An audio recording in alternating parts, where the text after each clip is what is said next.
sourdough English muffin breakfast sandwiches. Then we are going to cook up some tater patties and make some homemade juice for kind of a really late brunch kind of lunch type thing. So, you know, it's summer, we're eating late. So let's get my skillet warming up for our English muffins. So I'm gonna start getting it up nice and hot. And then I'm gonna prep my big skillet over here for our sausages. And we're gonna put out lots of frozen sausages for them to start kind of cooking up over here. And these are gonna go on for our English muffins, and then I'm sure a couple kiddos will just eat them straight. Okay, so we're gonna have those start cooking from the start. Hands a little quick wash. And then we're gonna get our tater patties going in the oven. Now, I love tater patties. You can get them in like the freezer section. They're like the closest thing you can get to McDonald's hash browns, which is like heaven on earth. I absolutely love McDonald's hash browns. Okay, so we've got our two frozen, and I'm gonna put these in the oven at the air fryer setting at 425. And these take about 20 to 25 minutes to crisp up, but you gotta make sure you cook them long enough so that they get nice and crispy. And you are going to turn them halfway through. That way they really do get crisped up where they don't have to go into a deep fryer. So we've got our little tater patties here out. And then I just like to add a little bit of garlic salt to them. It gives them a bit more of a season. So we'll do a little bit right now, and then when we take them out to flip them, we'll add a little bit to the other side. Just a really light sprinkle. Okay. And now I'm gonna go add these into my oven at 425 on my air fryer setting. If you don't have an air fryer setting on your oven, you could do convection bake at 425 or just a regular bake at 450. And so I'm gonna pop these in here, right on top, nice and hot. And then I'm gonna set my timer for about 12 minutes, and then we will grab them out, flip them over, and salt them again. That way they get that nice, crunchy, crispy edge to them. That's what's gonna make them delicious. Okay, we're gonna cook up our sausages first, and then we're gonna do kind of like an omelet, a cheese omelet to go on a sandwich. That way I can cut it up nicely. Okay, I've got my skillet nice and hot here. So I'm gonna turn it down to about a 4. You don't wanna cook your English muffins on a super high temperature, but you do want your skillet hot to begin with. So these are sourdough English muffins. I started cooking them up last night. I made the dough, really simple dough, just flour, milk, honey, salt, and starter. And I gave it a good, you do your stretch and folds for about an hour, and then you're gonna let it rise for an hour, and then you knead it up for about 5 minutes to get that elasticity building. And then you let it rise overnight. And then I shaped these up about an hour, 2 hours ago. And then I just let them rise again, and then that's where you put the cornmeal on. But so good. I'm gonna put them all kind of in the center so they warm up nicely. And the trick with English muffins is you cook them on a skillet, you don't bake them in the oven, but you cook them for about 2 to 3 minutes on each side, and that steam rises up and cooks them right through the middle, and they'll be absolutely delicious. So I'm gonna make some homemade juices here. So let's start prepping up for our juices. I'm gonna do a carrot apple grape, which is one of my family's favorite. And then I'm going to do a orange pineapple because I have a little bit of leftover pineapple. So let me get my carrots prepped. I'm just gonna cut off the stems of them. You could technically put the stems through, but I'm going to cut them all off. I did give these a good wash earlier, but they still look a little messy. But you don't need to peel them. You don't need to do anything to your carrots. It will take care of it all. I'm just gonna cut them into just easier sizes to manage. And then the same thing with your apples. If you have a little sticker on them, take that off. But you don't need to decore or de-seed them. You just need to chop them up into pieces that will go down your juicer really easily. So I'm just going to really quarter these in here. You don't need to de-seed. they'll go through right well. And I've got a Granny Smith, and then I think these are some Pink Ladies. So they'll be nice and sweet. And then I'm gonna get my grapes here, and I'm just gonna pop them off the stems. And that's okay if you get a little bit of a stem, that's fine. I'm just not gonna put the whole woodsy stem through it. It will probably handle it just fine, but it's not that bad to pop these off. And this is gonna be our first juice we're gonna make, which is it's a favorite. I will say, when I make juices for my family, I try not to go overboard on the vegetables so that you still get the nice sweetness of the fruit. You get a little hint of carrot, but it doesn't become to where you're like, oh, I'm just drinking a carrot. And that way you kind of get, everybody likes it. And then there's a couple things that I find do not juice well. Beets have such a strong flavor that they do not juice well because all it tastes like is beet. And then the other thing that doesn't really do well is sweet potatoes. It makes it taste really sweet potatoey. Let's get these, turn it down to about a 4 now. And I'm gonna flip these over because these are frying up gorgeous.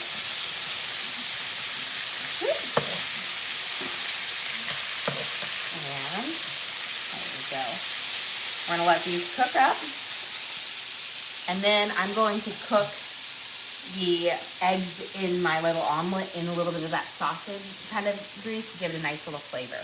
But let's get our juicer going now for our first set of juice. I've got my thing in. I'm going to turn it on and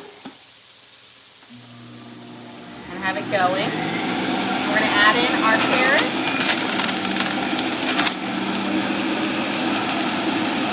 We're going to add in some of our grapes and our apples.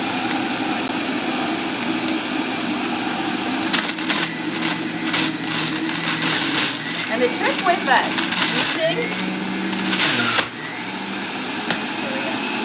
I'll stop for a second. The trick with juicing, so everybody can hear, is not to force your fruits down. I tap them really lightly. If you are forcing your fruits down, what happens is it's gonna shoot it into the pulp area, and you're not gonna get as much juice in. So just a light push down, a light kind of let gravity do its way. Otherwise, you're gonna not get the most out of your juice. Okay, let's get this up going again. We're gonna put our grapes in, our apples, more grapes.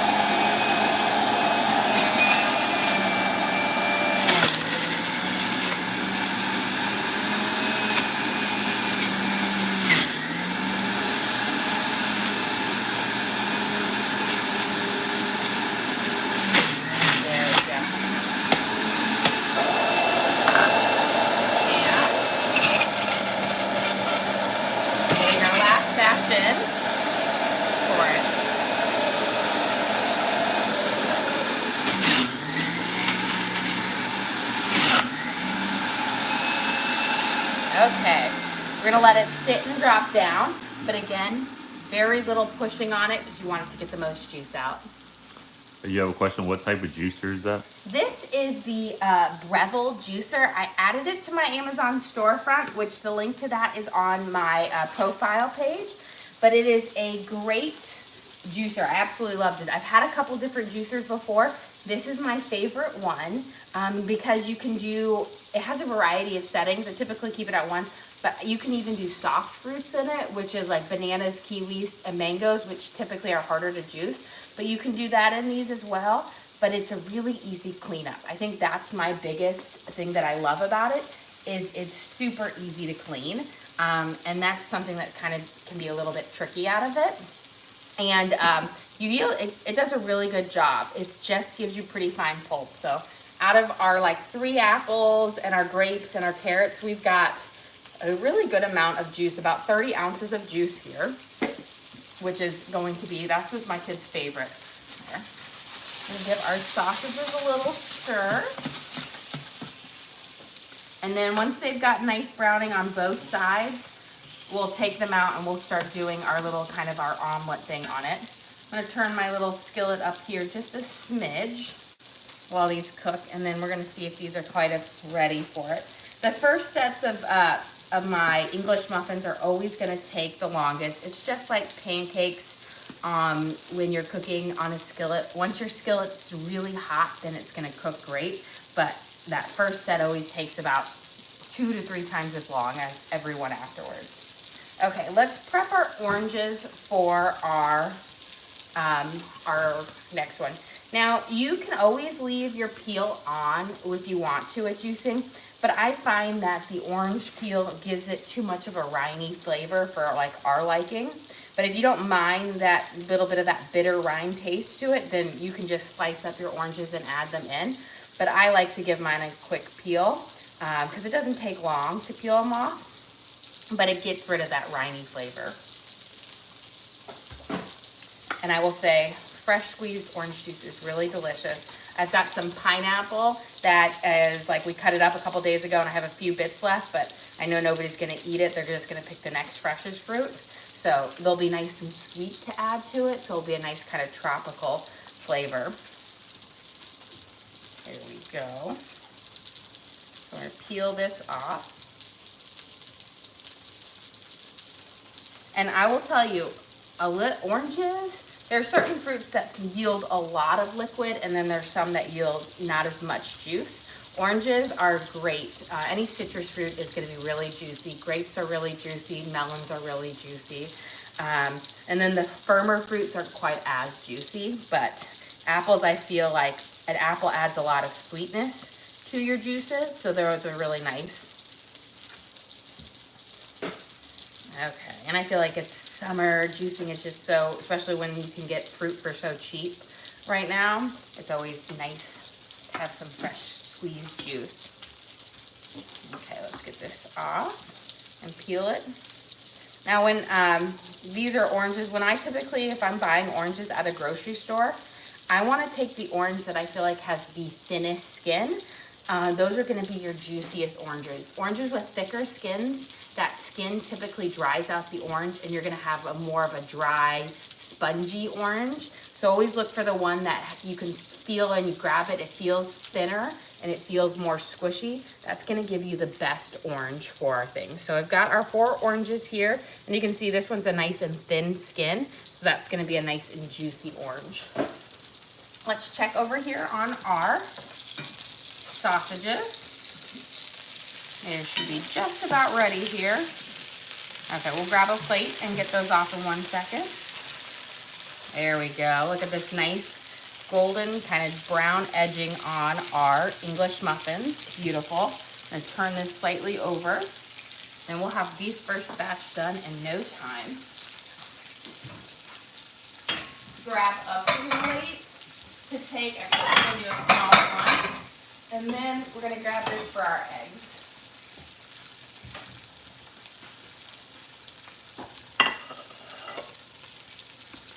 So we're gonna, with the omelet, we're gonna scramble up our eggs first in the bowl. That always works the best. So I'm gonna turn this off for a second. We're gonna take our sausages out.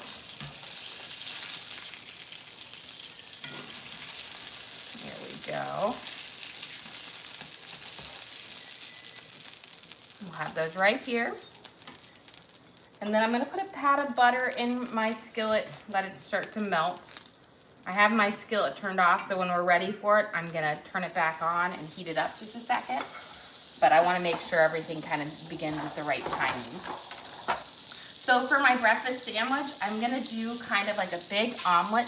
That way I can cut it into squares and place it on my English muffins instead of trying to make little individual eggs. I think it just works better. And although I love fried eggs on a breakfast sandwich can get messy, so I'm just gonna do the omelet for it. I think it'll work out better. So let's crack up some eggs here. We're gonna make a pretty big omelet here. Oop. Let's take a little break because I'm gonna grab my hash brown tater patties out of the oven real quick. Let me grab those. And then we're gonna flip them over.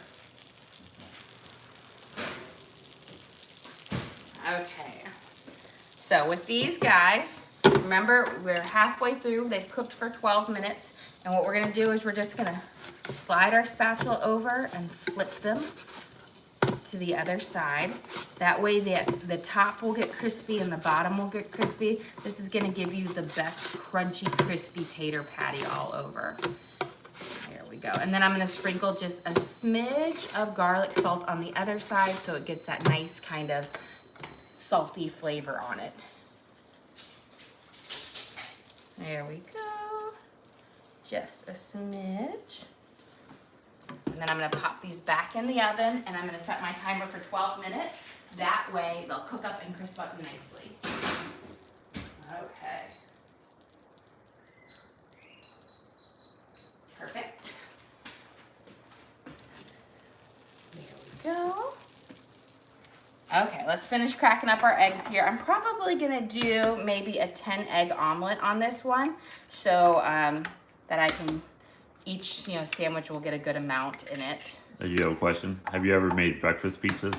I have made breakfast pizzas. I actually have, I think 1 or 2 videos on our profile, our page, like the link to it, that has our little breakfast pizzas before that we've made. I love breakfast pizzas. They're not really common outside of the Midwest, I find, but like going to college there, and I loved them.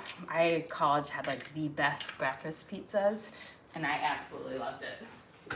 And Casey's gas stations, they had the best ones. I know it's kind of weird, it's a gas station, but they had really good pizzas. Okay, these are looking beautiful. We've got that nice toasty brown top on our English muffins here. I'm gonna turn it down a smidge now that my skillet's nice and warmed up, and we're gonna get our second batch here going. That's what I said. I said once it gets nice and hot, you're gonna have they'll be at the perfect temperature and they'll cook up a bit faster. And you don't put any butter on it, you just use a hot skillet. I'm using my hex-clad griddle pan, which is, I think, perfect for this because it just is nice and thin, but it heats up well and you don't have to season it like a regular skillet. Okay, let's get my omelets here. I've got my 10 eggs. I'm gonna grab my fork. And I'm gonna turn my skillet back on to a lower temperature, about a 4. You had a comment? You have quite the sourdough collection over there. Oh yes, I do. Well, we just redid a sourdough starter video series for you guys all, for those who are interested. We haven't posted on the link on our page. But I have like my big jar, because we're a big family, so we go through a lot. I have my chocolate sourdough, and then the new one. And one of them I'm going to take with me on our camping trip, so I don't expect that to make it back with us. So you got to have, always spares. But we do a lot of recipes, not just like breads, but we make a lot of discard recipes, or we've got our sourdough English muffins here. So there's just so much you can do with sourdough starter outside of just bread. And then of course we're always cooking for about 9 people, so it's it just works really well, like to have a big amount. Okay. You had a question? How many kids? I have 5 kids, and then I cook for my parents as well. So we're always we've got a large group. You have a sourdough follow-up. What's a discard recipe? So we have lots of them on our page, they say them, but I have muffins, scones, cookies. What is the discard? Is when you feed your sourdough to keep the bacteria active that is needed for the fermentation and the rising of sourdough, you have to get rid of it. And so instead of throwing part of your starter away, you use it in recipes, and that's called discard. And so it actually has really good gut healthy benefits to it, and it makes everything just taste so good. And you don't waste.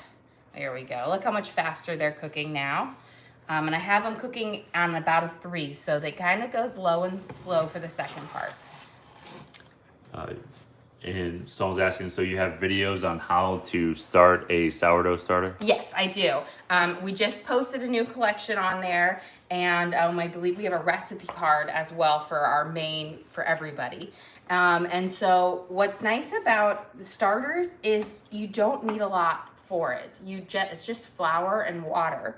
You have to use unbleached flour, but that's all you need to create your starter. And then of course thyme, because you feed it every single day for about a week. And then after a week, you should have about a nice active bubbly starter to work with. So it's not a hard process. It's really easy. It just takes like, 30 minutes every single day until you've got it established. And then you can create so many different recipes with it. Did not put it on the right side here. And you need bread flour? Yeah, well, you don't have to use bread flour. It just has to be unbleached. When you're making sourdough bread, yes, you want to use the bread flour, but you can use unbleached all-purpose flour for the starter. We also have, if you're going to do the starter journey, I highly recommend you get a sourdough kit, or at least buy the jars for it, because you need a wide mouth jar, and you're going to want one that has measurements on it because it works so much better than the ones without. So you're gonna want to get one of those. I have the ones I use, all of those, as you can see my little jar of collection over there. I have all of those in my Amazon storefront, and I have it like a little section called sourdough. If you really want to do it, check that out. It is really, really great. I love it. I did sourdough without having a kit, and it was much harder, and I was not as successful. But there's so many options out there.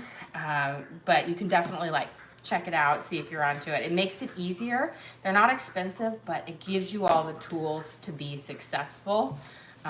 Like a long skinny spatula, it is great for mixing it up. Here, I've got my omelet here. What I'm doing is, this is my kind of method for it, is I slide my spatula underneath my egg, and then I'm gonna fill it in with the egg mixture. That just allows the bottom of my omelet not to get super brown, and it will allow it to cook up more evenly. So this is just a method that I've always used, and I like it. I know you could put a lid on it and you can steam your egg, but I find this way you don't have dark brown eggs on the bottom that are crispy, because they've been the only ones getting the heat. Any ideas for dinner? Not yet. I'm still thinking about it. So I've got to, I'm trying to get everything in place, because we leave on our camping trip next weekend. So I'm like, ooh, I've got to figure out how to use up everything in my kitchen, because we're going to be gone for 2 weeks. And you know what it is. You don't want to come back to a kitchen full of rotten food. So I've got to start thinking and getting creative this next week. We're gonna slide these down a little bit more. And I'm just gonna keep doing this until all of it is, you don't have any more runniness. I'm gonna turn it down even lower. Also, with omelets, go low and slow. Don't try to do it super fast, or you're just gonna have burnt eggs. Low and slow, that way they cook up nicely. They won't stick to your pan as much. And then you want a nice thin spatula for this, because if you have a thicker one, it just won't work as well. Okay, let that sit for a second. Let me check these out. Let me grab another one, because I stole my spatula for this. Someone just brought up it's Friday the 13th. It is Friday the 13th. That's funny. One of my sons was born on Friday the 13th. And I will have to, why am I putting him back on there? I have to say it fits him, because he's a little troublemaker. And he was born in October on top of all of that. It's just crazy. You know what I mean? But it's funny. This is, I think, the first Friday the 13th that might have happened since he was born, or what? Maybe there was another one. But it's a fun. You have several questions. Will you be cooking live while camping? I will be cooking live while camping, so hopefully it all goes smooth. We'll definitely do breakfast, because I always do I have a camp stove, and we always do breakfast before we head out and do our adventures.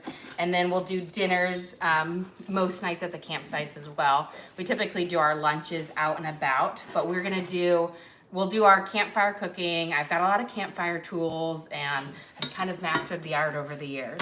But we'll do that, and then we're also going to just kind of show you videos of our trip. We're going to a couple of the national parks we're going to do. This year we're going to do Indiana Dunes National Park and Voyagers National Park, and then we're going to visit Ottawa National Forest, Nicollet National Forest, and Chickamegon. I'm pretty sure I said it wrong. National Forest. So we're pretty excited. Okay, we're gonna put in our cheese on just one side here. And I'm just doing a cheese omelet here because we'll have the sausage patties go on our things. So we're gonna just let that sit and warm up before we fold it over. You have a question? Can you use gluten-free flour for sourdough? I have never done gluten-free flour for it. I know I've seen a couple people out there who have done it, but since we don't have any gluten allergies in here, I've never really experimented with it, so I can't really tell you.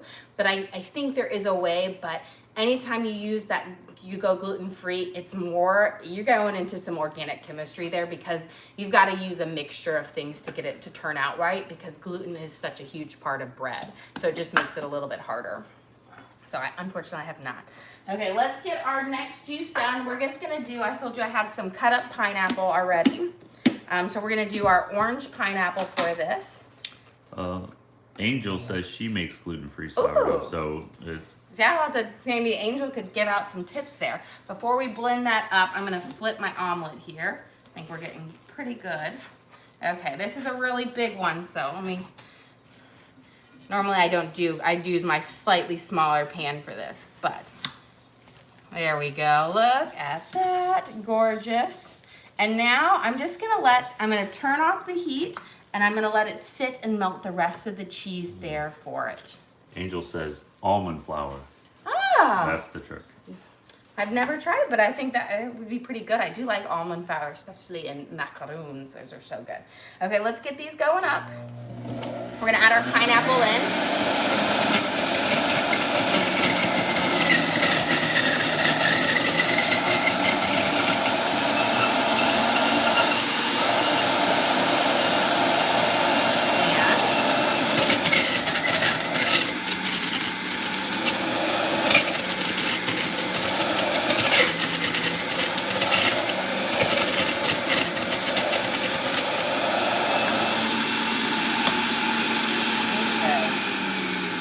There we go. We've got our pineapple, orange juice, a nice little tropical blend. We got about 20 ounces out here, which is pretty good for just 4 oranges, small oranges, and a little bit of the other stuff. There we go. Let's see. Oh, perfect. We are getting towards the end of our thing. So I'm gonna pop my, while those are toasting right there, I'm gonna pop my last little sausages back in here just to warm them up a little bit. That's the beauty with sausages is they keep really well, so they'll warm up, but that egg is gonna already have that melty cheese on it. And then I hear my oven beeping. Let me put, there's my oven mitt. So I'm gonna grab my crispy hash browns out. And then we should be ready to serve up. Woo, that was steaming. But look at these gorgeous, crispy hash brown tater browns. They're so good. I will say these you can just buy in the freezer section at your grocery store, but they are awesome. My kids absolutely love them. Okay. Let's show you how we're gonna serve up our breakfast today. So let me get this set up. I'm gonna pull this out of the way. And we'll also get some glasses for our juices.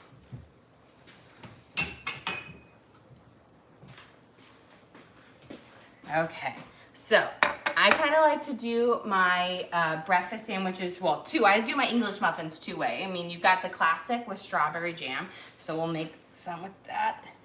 If I can open it.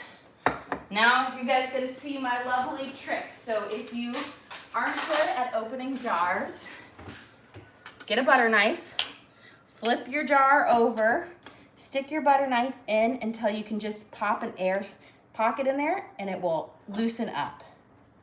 There we go. Once you do that, it comes right off. It's a hack, especially as you get older. I feel like I can't open any jars now. And I'm not even that old, I'm only 37, but for some reason, jars elude me now. So let's do our beautiful one. So I'm gonna cut it open. I'm gonna take a cooler one so they're not so hot to handle. Whoop. But look at the inside of our English muffin, sourdough, so you see that beautiful crumb on it, just absolutely gorgeous. So we're gonna put a little bit of butter and jelly on this one. This one's just gonna be your plain Jane one, but I will say butter and jelly on this, so good. And of course we'll use the strawberry jam on here. So we've got our first little our little English muffin with a little bit of jelly on here.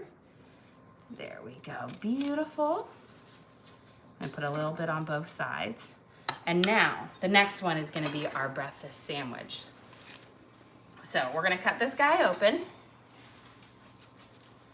And look again, beautiful crust on it, just gorgeous. And this is one where we're gonna assemble. So I'm gonna use, we'll just put my sausage patty on. And then what you're gonna do is you're just gonna cut kind of a triangle or a square of your omelet here.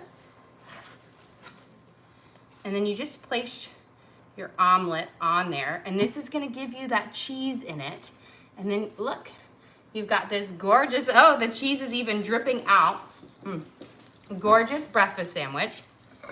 And then we'll have a crispy taters as our little side, but just look at this gorgeous meal.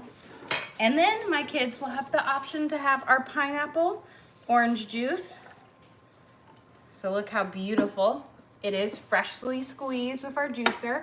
And then we have our carrot apple juice, again, freshly, and grape, carrot apple grape. But pretty easy, quick, kind of weekday brunch for the summer here. Well guys, thank you so much for joining us here today. Don't forget to like and subscribe. I try to do live cooking shows every single day, show you what we're cooking for our family, and hopefully teach you guys something along the way.